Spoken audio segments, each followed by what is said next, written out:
Et quand la tristesse arrive, je sais tu es là, toujours près de moi.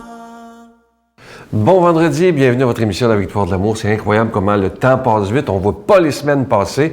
Et aujourd'hui, en ce vendredi, comme on le fait toutes les semaines, on rejoint quelqu'un que vous appréciez beaucoup, et moi aussi d'ailleurs, le bon doc Gilles Lapointe.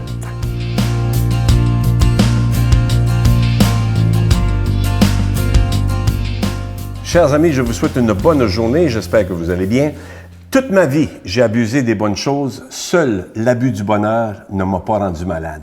Le bonheur, c'est des victoires sur toutes les petites déceptions de la vie. Pourquoi? Parce que dans la vie, il y en a beaucoup.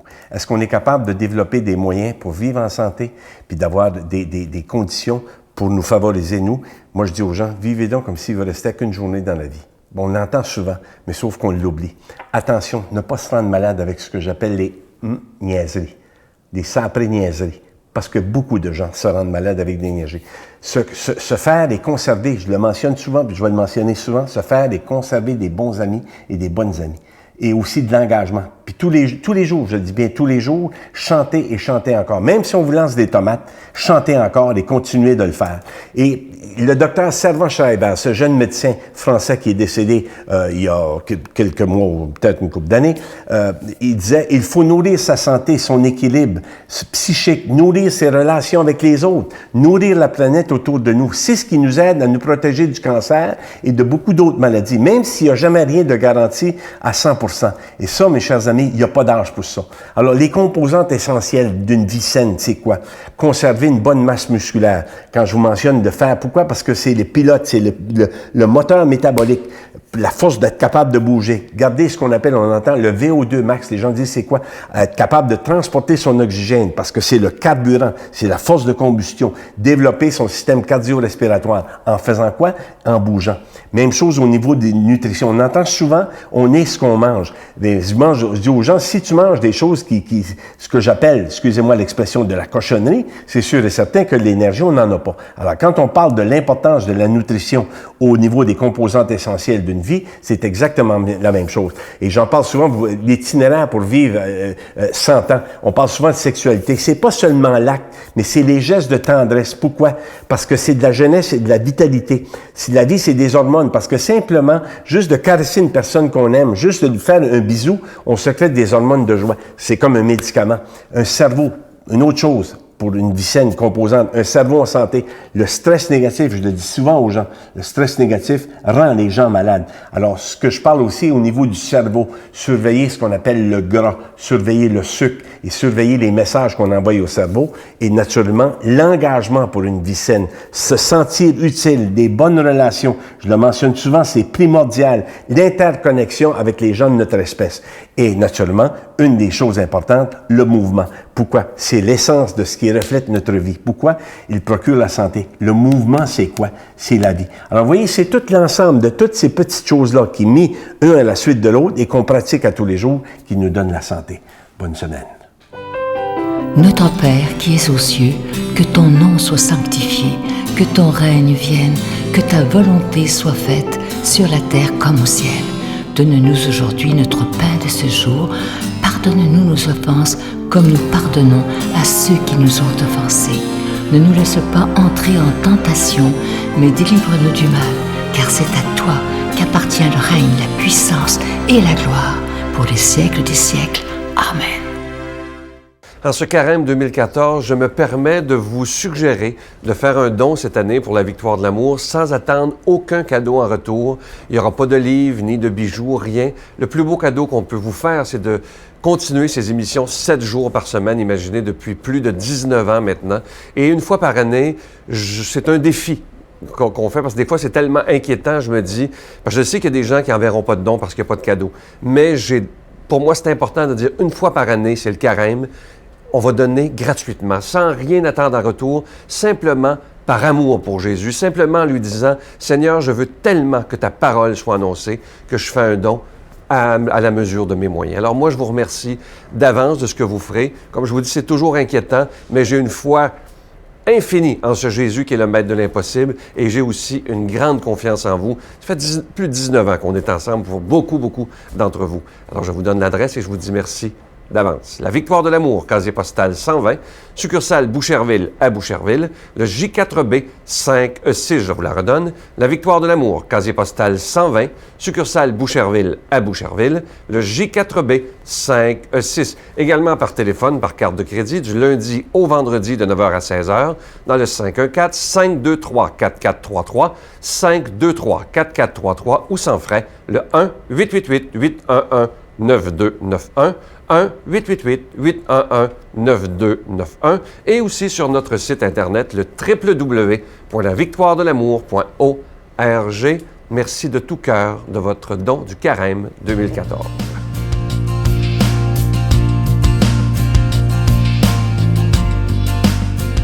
Mon Dieu, donnez-moi la sérénité d'accepter les choses que je ne peux changer, le courage de changer les choses que je peux et la sagesse d'en connaître la différence. Amen.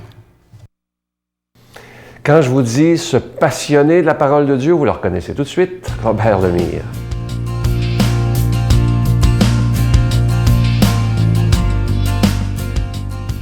Bon matin de Dieu à vous tous. Aujourd'hui, c'est le premier vendredi du Carême. C'est pas évident, là. Mais c'est une semaine quand même, une semaine d'écart. Écoutez bien, cet évangile-ci, elle est vraiment là, pour nous rapprocher de lui, OK? C'est Saint Matthieu. Il dit ceci. Comme les disciples s'étaient rassemblés autour de Jésus sur la montagne, il leur disait ceci. Je vous le déclare. Je vous le dis. Je vous le donne. Je vous le déclare. Tu ne peux pas passer à côté. Ah bon? Si ta justice ne surpasse pas celle des scribes et des pharisiens, tu ne pourras pas entrer dans le royaume des cieux. J'arrête là.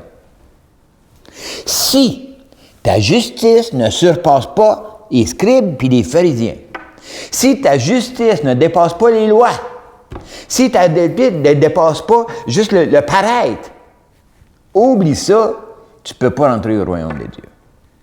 Hey, c'est heavy en maudit, ça. Parce que bien ça a été.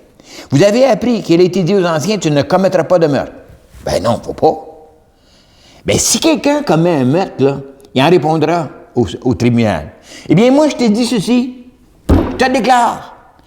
Si tout homme qui se met en colère contre son frère en répondra au tribunal. Si quelqu'un insulte son frère, il en répondra au conseil. Si quelqu'un maudit son frère, il sera passé de la gêne de feu. Hey, c'est assez élevé, ça. Arrête, là. C'est assez, là. Hey, où tu m'amènes, Seigneur? C'est que, où que ça commence, le meurtre?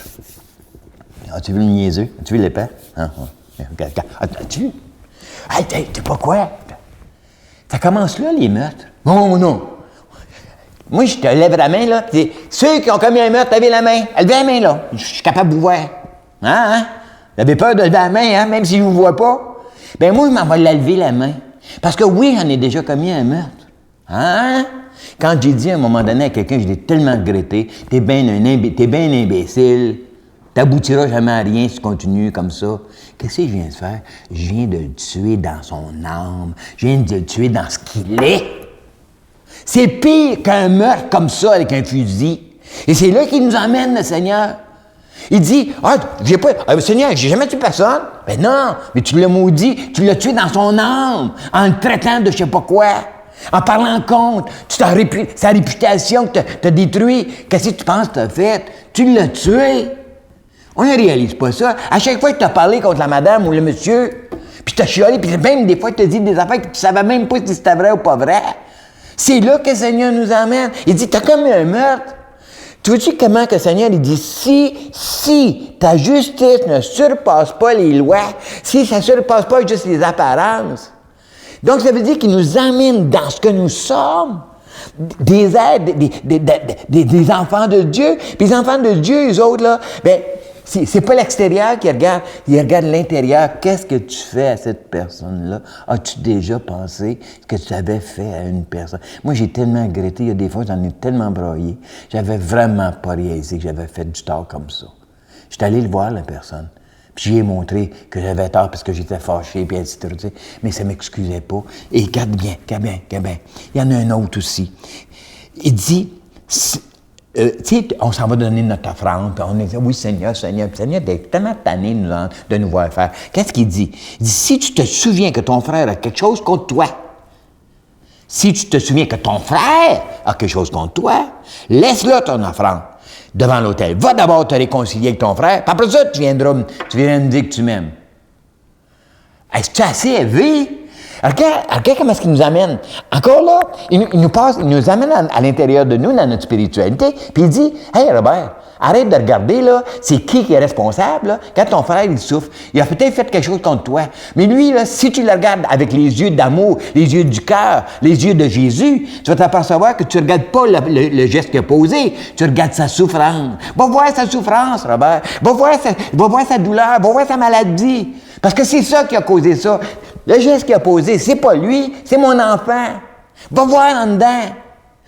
Si ta justice ne surpasse pas celle des scribes et des pharisiens, si tu ne vas pas regarder le problème au lieu de regarder tu vois-tu? Comment que le Seigneur veut nous amener dans son cœur à lui? Il veut nous donner son cœur, puis il dit, regarde les autres comme moi je les regarde, parce que moi je les regarde avec les yeux d'amour. Donc, écoute, trouve pas d'excuses. Aime-les. Va l'aimer. Puis si tu vois que lui, il a fait quelque chose contre toi, va te réconcilier avec. Va voir sa souffrance, puis dis-y que tu l'aimes quand même. Commence pas à dire, il va t'aimer pareil, là. Non, c'est pas comme ça, là. Quand je dis tu l'aimes-les quand même, là, ça veut dire aime-les vraiment, puis montre-y ton amour. Sois pas supérieur de correct, moi je te pardonne, moi. Non, ça marche pas comme ça. C'est pas ça le Seigneur, OK? Le Seigneur te demande vraiment, nous demande à chacune de nous, d'avoir une justice qui surpasse celle des scribes et des pharisiens, une justice d'amour, une justice de Dieu. Donc je demande au Seigneur de vous bénir, puis de vous envelopper de son amour et de son pardon aussi, pour que chacune de nous puisse prendre conscience comment il nous aime, au nom du Père et du Fils et du Saint-Esprit. Amen. Je vous salue Marie, pleine de grâce. Le Seigneur est avec vous. Vous êtes bénie entre toutes les femmes, et Jésus, le fruit de vos entrailles, est béni. Sainte Marie, Mère de Dieu, priez pour nous pauvres pécheurs, maintenant et à l'heure de notre mort. Amen.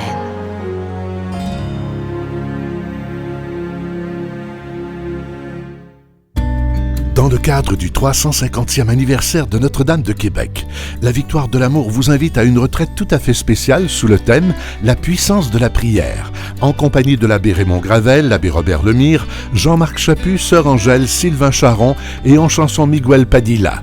La retraite aura lieu à l'hôtel Hilton, situé au centre-ville de Québec. Nous vivrons ensemble une célébration eucharistique à la basilique Notre-Dame de Québec et nous traverserons la Porte Sainte les 16, 17 et 18 mai prochains. Réservez rapidement avec Voyage Intermission au 514-288-6077 ou sans frais au 1-800-465-3255. Venez vivre une fin de semaine remplie de paix, d'amour et de joie.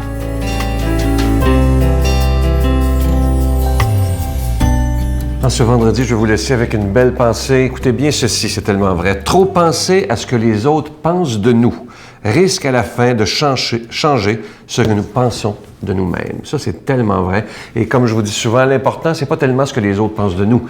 Moi, j'aime mieux me soucier de ce que Dieu pense de moi que ce que les autres pensent de moi. Ça, c'est tellement plus important parce qu'il y a des gens qui se détruisent la vie juste à cause de ce que les gens pensent d'eux. Oh, c'est incroyable. Pensez pas à ça. Pensez à ce que Dieu pense de vous. Et c'est surtout du bien que du bien. À demain. Mais au bout du compte, on se rend compte qu'on est toujours tout seul au monde, toujours tout seul au monde.